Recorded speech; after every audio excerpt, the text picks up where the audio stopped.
Nasabat sa 3 Chinese national at 1 Pinoy ang higit sa 400,000 pisong halaga ng shabu at 8 pakete ng tinaguriang Happy Water, bagong uri ng droga. Karaan ang positibong bypass operation ng Parañaque City Police alinsunod sa gabay ni Police Colonel Melvin R. Montante. Sa matagumpay na operasyon ay nasakote ang 3 Chinese nationals na kapwa high-value individual na drug dealer at 1 Pinoy na kanilang delivery rider sa pagpapakalat ng illegal na droga. Base sa ulat, malawak ang sirkulasyon ng kalakaran ng mga suspect dahil sa online ang kanilang modus ng transaksyon sa mga bagong parokyano. Ang mga nakumpiskang droga sa matagumpay na operasyon ay agad isinailalim sa proseso ng markings and inventory kaharap ang barangay official at media na nagsilbing testigo sa nasabing proseso. Kabilang sa mga nasabat ay ang mga nabistong bagong uri ng droga na tinatawag na Happy Water o drug cocktail na mas mapaminsala sa kalusugan ng makakagamit nito. Sa naturang operasyon ay agad na binasahan ng kanilang karapatan ang mga suspect sa wika na kanilang naiintindihan. Salang pagbebenta at pag-iingat na illegal na droga. Intindihan nyo ba? Kasunod nito, agad na dinala sa Parañaque City Police Station ang mga suspect upang iproseso ang kaukulang dokumento sa pagsasampa ng kaso. Sa dami ng mga nakumpiska sa mga suspect ay mismo si Police Colonel Montante ay personal na inalam ang modus at klase ng droga na naging subject ng operasyon. Maliban kasi sa shabu na kadalasan nakukumpiska sa mga personalidad, ay nabisto sa 4 ang bagong uri ng droga na tinatawag ng Happy Water. Sir, ano po ba itong Happy Water na to, sir? Sa ano na po namin, base po sa aming narinig, ito pong Happy Water, pinaghalo-halo po itong iba't ibang klase ng mga droga. Isa po doon yung ketamine, cocaine, tsaka shabu. Pinaghalo-halo po yan. Ito po yung naging mixture ng mga pinaghalo-halong droga. Sir, parang ito yung first time, sir, na may nasakote yung kapulisan, sir, dito sa Pilipinas na ganyang uri ng drug, sir.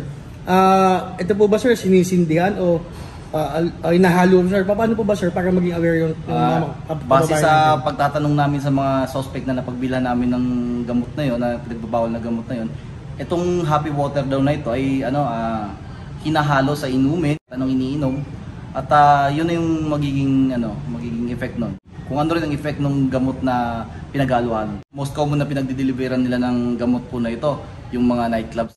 Specifically yung mga Chinese buyers po nila. Can I interview for news? Do you understand English?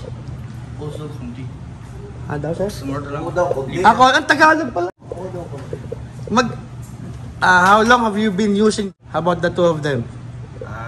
The two of them. Two friend. They use.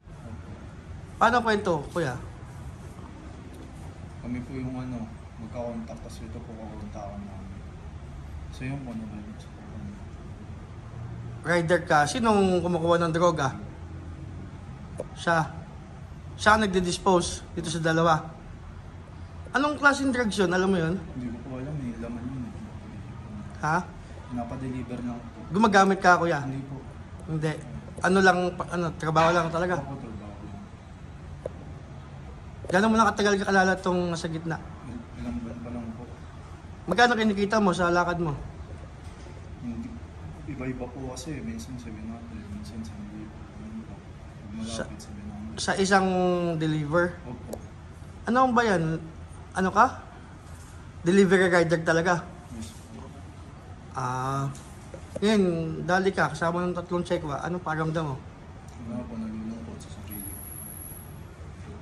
Pero sino talaga sa kanila ang nagbabagsak? Pakituro, kuya. Sa gitna.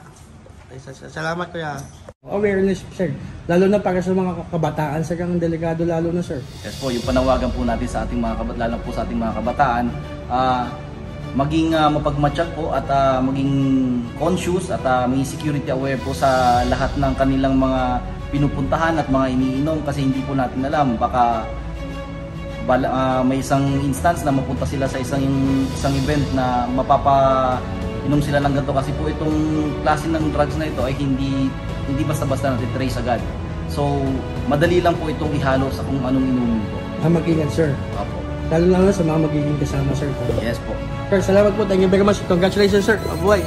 Naharap sa kasong paglabag sa RA 9165 ang 4 na kasalukuyang nakadetine sa presinto. Samantala, pinuri ni Police Colonel Montante ang masigasig ng mga operatiba kasabay ng paalala sa palagiang pag-iingat at pagsunod sa tamang pamamaraan sa operasyon. Ito ay alinsunod sa gabay ni SPD Director Police Brigadier General Bernard Yang bilang pagtalima sa epektibong programa ni Police Brigadier General Anthony A. Aberin, ang buting Regional Director ng NCRPO.